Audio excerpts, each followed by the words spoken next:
Fala galera do Clube da Aposta, aqui quem fala é Sérgio Freitas, o Cabra da Bet, para trazer mais um vídeo da série Punter atuando em live. E nesse vídeo de hoje eu vou falar sobre como trabalhar ao vivo, como trabalhar em live na Várzea brasileira, beleza? Então eu vou estar falando sobre como eu iniciei minhas apostas ao vivo na Várzea, quais são os principais prós e os contras de trabalhar com a Várzea brasileira, dificuldades, estratégias também para que vocês possam aplicar nas suas apostas ao vivo aí, trabalhando com a Várzea brasileira ao vivo, beleza? Então fica comigo até o final do vídeo, deixa o like, se inscreve no canal do Clube da Aposta, ativa as notificações também para estar recebendo todos os vídeos do canal e vamos lá!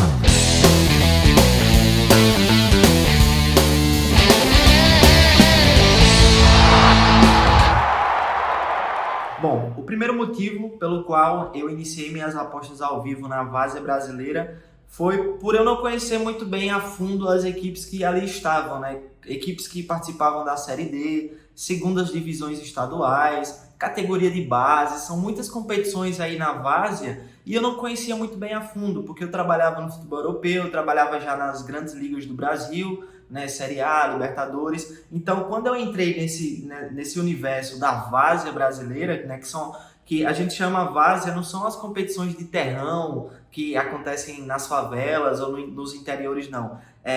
Porque as casas de aposta denominam a Várzea como sendo essas competições menores do Brasil mesmo. E aí são Série D, Copinha, categorias de base, Sub-20, Sub-23, segunda divisão estadual, terceira, quarta, como acaba acontecendo aí no Campeonato Paulista, tem até a quarta divisão. Essas são as competições de Várzea.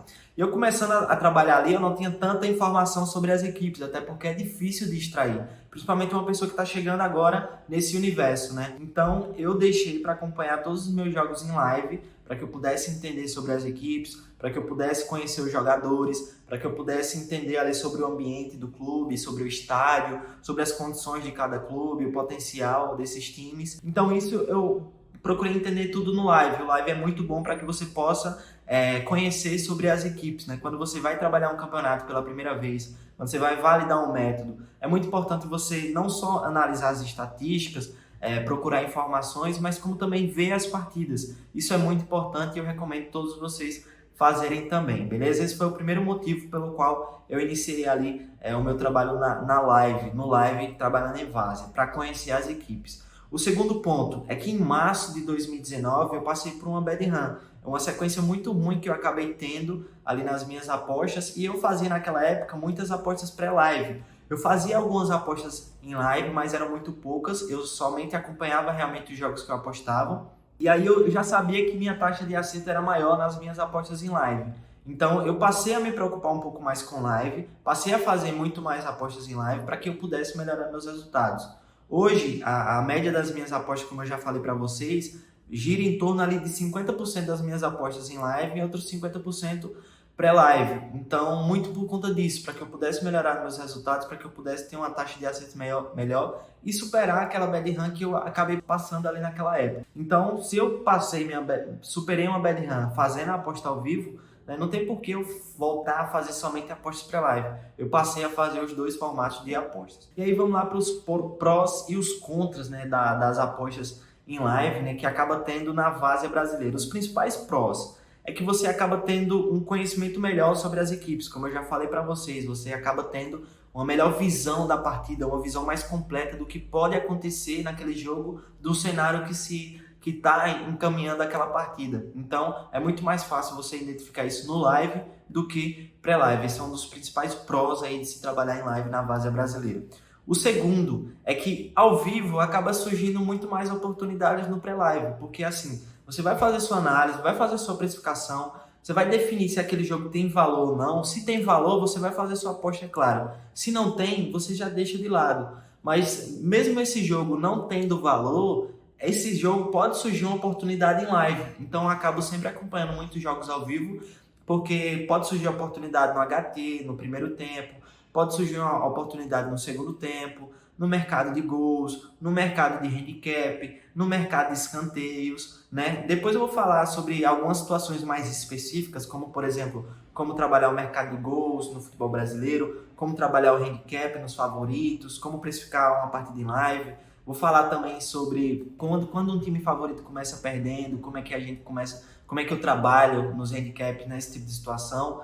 Mas existem algumas estratégias, né, que estão por trás do meu trabalho específico na Várzea.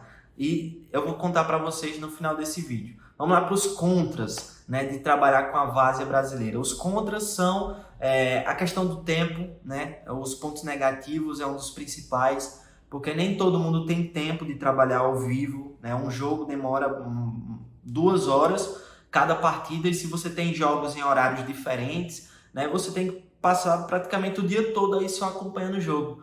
Então, quando eu trabalhava na Copinha, por exemplo, era muita luta, porque era jogo de manhã cedo até tarde da noite, e além de acompanhar, você tem que precificar, tem que analisar jogos, tem que buscar informações, tem que acompanhar as planilhas. Então, olha só o tempo que né, que você tem que gastar para acompanhar os jogos ao vivo. É muito maior do que você só fazer suas apostas pré-live. Esse é um ponto negativo de fazer apostas ao vivo. Outro ponto negativo é que nem todo mundo tem um mindset muito bem definido, um controle emocional bom, para que você acabe não fazendo muitas apostas e não forçar entradas, né? Muita gente acaba forçando a entrada, não é porque você está assistindo um jogo que você obrigatoriamente tem que apostar naquele jogo, né? Você pode muito bem assistir um jogo só para ver o que está acontecendo, e pode ser que não surja uma oportunidade ao vivo naquele jogo, né? Por mais que no live pode surgir mais oportunidade do que pré-live, mas pode ser que realmente não tenha. Então,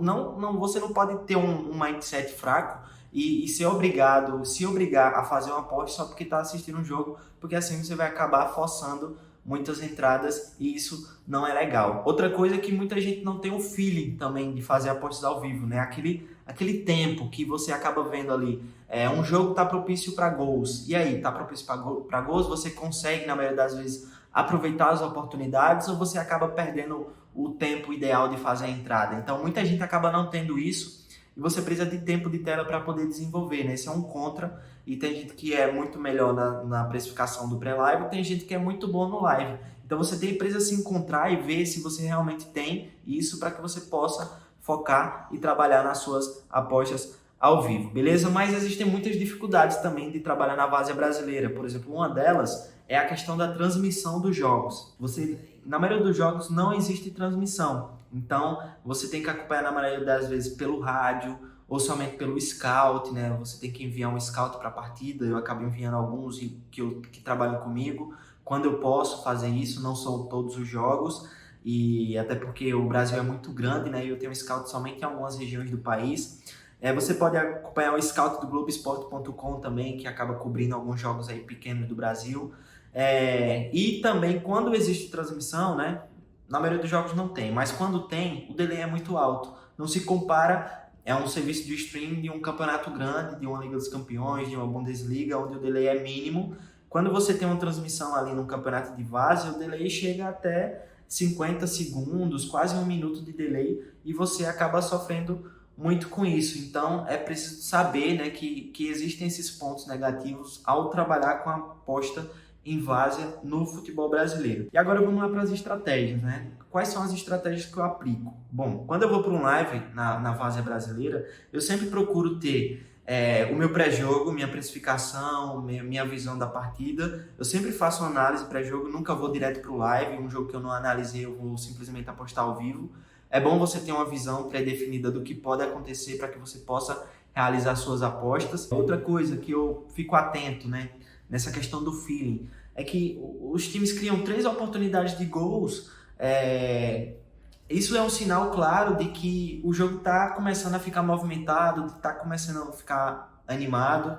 Se for 3 oportunidades de gol de uma só equipe, talvez um handicap a favor daquela equipe já seja uma boa oportunidade. Se for das 2 equipes, talvez a oportunidade de gols é onde você precisa ficar atento. Então, o sinal de alerta que eu acabo ligando em cada partida é isso, são 3 gols. Foi até um amigo meu que comentou sobre isso e eu comecei a aplicar nas minhas apostas e deu muito certo, que foi o Fábio Lucas, que acabou falando sobre isso e eu acabo utilizando até hoje nas minhas apostas. Outra coisa, no mercado de gols, né? Eu procuro sempre pegar a média das equipes, a média da equipe, a média do campeonato para que eu possa trabalhar o mercado de gols em live. A gente sabe que no futebol brasileiro os gols não saem tanto, né? Até porque no Brasileiro Série A, Série B, eu sempre exploro muito o under 2, under 2,25. Eu não procuro sair muito dessa média. E quando eu vou trabalhar o over, né, eu procuro sempre ser um pouco conservador, né? Se eu for trabalhar no HT, eu pego no máximo over 0,5, não procuro ser muito agressivo, e sempre focando ali no over 0,5 HT. Também no FT, né, eu não procuro sair da média de 2. Então, no máximo que eu faço é over 2, over 1,5, over 1, over 0,5 no final do jogo. Eu sempre procuro ficar nessa média aí de gols das equipes, porque no Campeonato Brasileiro, no futebol brasileiro, a média de gols é mais baixa. Nas competições de base até saem mais gols, realmente, no sub-20, e a gente consegue trabalhar um over 2,5, um over 3, principalmente se já tiver saído gols nas partidas, mas é basicamente isso. Espero que vocês tenham curtido esse vídeo, né, sobre esses prós, os contras, dificuldades, algumas estratégias também para trabalhar na várzea brasileira. Se ficou alguma dúvida, deixa nos comentários que eu vou estar ajudando você. Se tem alguma coisa para agregar também, deixa nos comentários que a gente vai estar interagindo junto. E compartilha esse vídeo aí, manda nos grupos de WhatsApp. Todo apostador tem um grupo do WhatsApp, né, onde tem outros apostadores para que ele possa falar sobre apostas. Então manda para ele, que vai estar ajudando aí bastante. E a gente volta aqui com outros vídeos sobre essa série de Punter atuando em live. Tamo junto e até o próximo vídeo.